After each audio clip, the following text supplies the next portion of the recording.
بسم اللہ الرحمن الرحیم السلام علیکم ورحمۃ اللہ وبرکاتہ. Myself Abdul Haq Dinia, teacher ZB Zakaria English High School. Welcome all of you in Diniat online classes.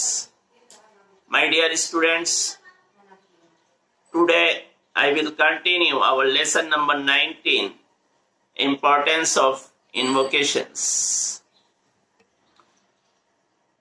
In previous lectures, I have been explained the importance of invocations. Today, I will talk to you about guidelines for making dua. Guidelines for making dua. Number one is, Allah says, pray to me, I will hear your prayer. دعا کے آداب آج ہم پڑھیں گے، جس میں سب سے پہلا یہ بتایا گیا کہ اللہ تعالیٰ قرآن پاک میں ارشاد فرماتا ہے کہ اے میرے بندو، تم مجھ سے مانگو، مجھ سے دعا کرو، میں تمہاری دعاؤں کو سنتا ہوں، قبول کرتا ہوں. اس لیے ہمیں دعا صرف اللہ سے مانگنی چاہیے، کیونکہ دعا قبول کرنے والا وہی ہے، دعاؤں کو سننے والا وہی ہے. اللہ کے علاوہ کسی اور سے دعا مانگنا یہ درست نہیں. Number 2 is, dua should be made with full concentration, presence of mind and meditations. Prophet sallallahu alaihi wasallam said, while making dua you should have confidence that your dua will be answered. Allah does not accept such dua which emerges out of the heart of careless person. بتایا گیا کہ دعا پوری توجہ اور دماغ کی یکسوئی اور اللہ کی طرف پوری طرح سے متوجہ ہو کر مانگنی چاہیے، تبھی ہماری دعائیں قبول ہوتی ہیں. اللہ کے رسول صلی اللہ علیہ وسلم کی حدیث ہے کہ جب تم دعا مانگو تو تمہیں پورا کانفیڈنس ہونا چاہیے کہ میں جو اپنے رب سے دعا مانگ رہا ہوں، میری دعا ضرور قبول ہوگی. اللہ تعالیٰ ایسی دعاؤں کو قبول نہیں کرتا جو بے دلی سے مانگی گئی یا بے توجہی سے مانگی گئی ہو. تو اس لیے ہمیشہ دعائیں پوری توجہ کے ساتھ، یکسوئی کے ساتھ اللہ سے مانگنی چاہیے، اور پورے بھروسے کے ساتھ، پوری کانفیڈنس کے ساتھ کہ اللہ ہماری دعاؤں کو ضرور قبول کرے گا. جب یہ کانفیڈنس انسان کے اندر ہوتا ہے اپنے رب پہ، تو اللہ بھی ضرور دعاؤں کو قبول کرتا ہے.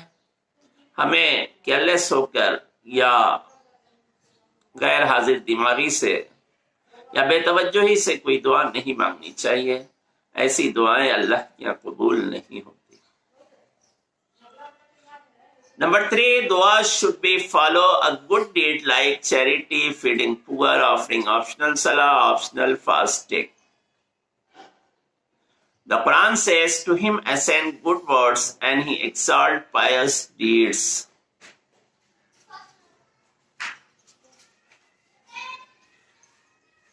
کہا گیا دعا مانگنے سے پہلے ہمیں کچھ نیک اعمال بھی کرنے چاہیے. اس سے دعائیں جلد قبول ہوتی ہیں. جیسے اگر ہم اپنی کوئی ضرورت، کوئی حاجت اللہ کے سامنے پیش کر رہے ہیں، تو چاہیے کہ ہم کچھ صدقہ بھی کریں، اللہ کی راہ میں غریب کو کھانا کھلا دیں، نوافل پڑھ لیں یا نفل روزہ رکھ کر دعا مانگیں، تو اللہ تعالیٰ کی یہاں ایسی دعائیں جلد قبول ہوتی ہیں.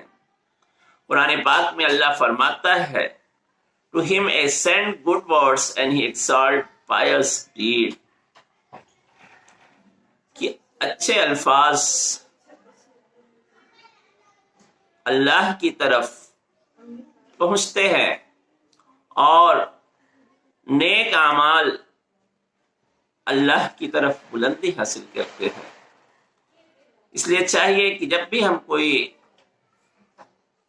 دعا مانگے تو اس سے پہلے نیکیاں ضرور کریں اور نیک اعمال کر کے دعا مانگے۔ اللہ کے رسول صلی اللہ علیہ وسلم نے ایک واقعہ بیان کیا ان 3 لوگوں کا جو کسی کیو کے اندر پھنس گئے تھے اور ان کو نکلنے کا کوئی راستہ نہیں نظر آتا تھا۔ تو ان لوگوں نے اپنی زندگی میں جو کبھی نیک کام کیے تھے ان نیک کاموں کا واسطہ دے کر اللہ سے دعا مانگی، تو اللہ نے ان کی دعائیں قبول کی اور ان نیکیوں کی بدولت، ان نیک کاموں کی وجہ سے جو انہوں نے حوالہ دے کر اللہ سے دعا مانگی تھی، ان تینوں کو اس کیف سے چھٹکارا ملا۔ تو اس طرح سے ہمیں چاہیے کہ ہم جب اللہ سے دعا مانگے، اپنی کوئی حاجت پیش کریں تو اس سے پہلے نیک اعمال کریں تاکہ اللہ کے یہاں ہماری نیکیاں قبول ہوں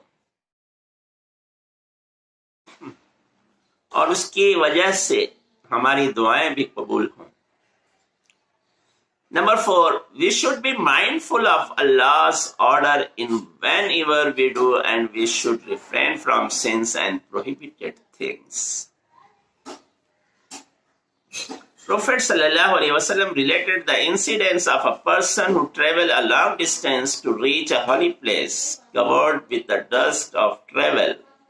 He lifts his hands towards the sky and says, "Oh my Lord," whereas his food is unlawful, his drink is unlawful, his clothing is unlawful, and unlawful things nurtured his body, then how will dua of such a disobedient person be accepted?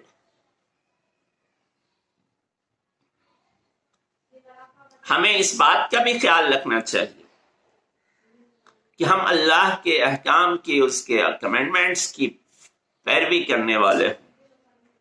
جن چیزوں سے اللہ نے ہمیں روکا ہے ان سے ہم رکنے والے ہوں اور برائیوں سے، گناہوں سے ہم بچتے ہوں تو ہی ہماری دعائیں اللہ کے یہاں قبول ہوتی ہیں۔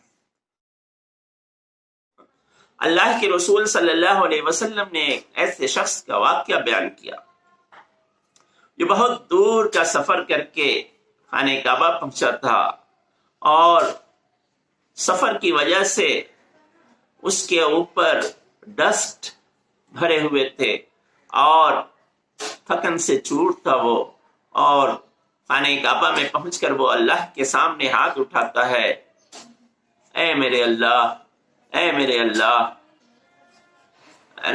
وہ اللہ کو پکارتا ہے، لیکن جب اس کا کھانا حرام، اس کا پینا حرام، اس کے کپڑے حرام پیسے کے، اس کا جسم حرام کی آمدنی سے پلا بڑھا ہے تو اللہ تعالیٰ ایسے بندے کی پکار نہیں سنتا، ایسے نافرمان بندوں کی دعائیں قبول نہیں کرتا اللہ۔ تو اس لیے ہمیں چاہیے کہ ہم اللہ کی نافرمانی سے بچیں، اللہ کے احکام کی پیروی کریں، گناہوں سے اپنے آپ کو بچائیں، تو ہی ہماری دعائیں اللہ کے یہاں قبول ہوں گی۔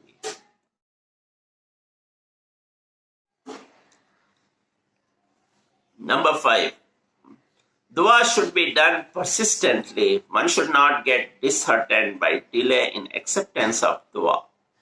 Result of dua will certainly be seen in some form or in the other. Umar Raziyallahu anhu used to say, I am not worried about my dua getting answered. I am always worried about making dua. When Allah has guided me to make dua, He will certainly accept it also. ہمیں برابر دعا کرتے رہنا چاہیے اور اللہ کی ذات سے کبھی نا امید نہیں ہونا چاہیے اور نا امید ہو کر دعاؤں سے رکنا نہیں چاہیے، کیونکہ دعائیں کبھی کسی شکل میں کبھی کسی شکل میں قبول ہوتی ہیں حضرت عمر رضی اللہ عنہ فرماتے تھے کہ مجھے بس دعا مانگنے کی توفیق مل جائے، یہی میرے لیے کافی ہے، نہ کہ میری دعائیں اللہ کی قبول ہوں نہ ہو، اس کی مجھے کوئی فکر نہیں، بس مجھے فکر اس بات کی ہے کہ مجھے دعا مانگنے کی توفیق مل جائے، اور مجھے اپنے رب سے یہ امید ہے کہ میرا رب میری دعاؤں کو ضرور قبول کرے گا۔ اس لیے کبھی اللہ کی ذات سے نا امید نہیں ہونا چاہیے، برابر دعا کرتے رہنا چاہیے۔ یہ کچھ گائیڈ لائنز تھی، اور کچھ اور باقی رہ گئی ہیں جنہیں میں انشاءاللہ نیکسٹ ویڈیو میں آپ کو بتاؤں گا۔ آج کے لیے بس اتنا ہی۔ Thank you very much.